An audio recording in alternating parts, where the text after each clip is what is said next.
nang rapok. Langgam bisa jalwane. Jalwane langgam bisa.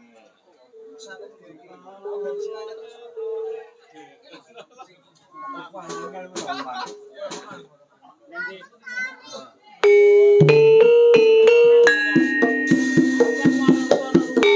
Sesesarengan jaranan putra Birawa.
Ada nggih makaten nggih lelagon Sampursari menika ninggal tresno sampun kita midhangetaken mugi-mugi dados saking hiburan ya nggih.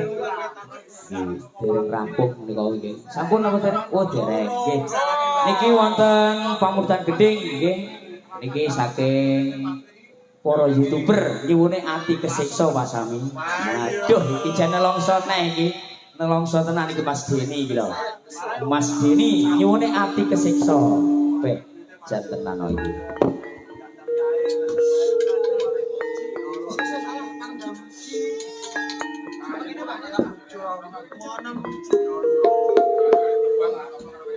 Nggih, lagu Atik Seso menika kula ngendharaken kagem Mas Deni, ugi kanca-kanca YouTuber.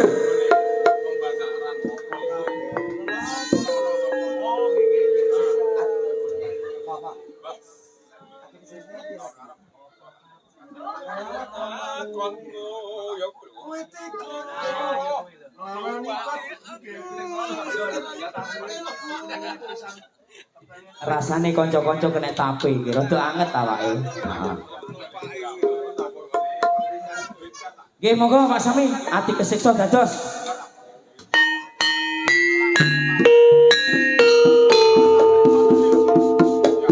Nggih, ati kesiksa kula ngendharaken kagem Mas Deni, YouTuber Tulungagung, mugi kanca-kanca ingkang sampun rawuh para YouTuber.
Nggih, makaten kula nggih lelagon campursari ati kesiksa. Nggih. Nggih niki sampun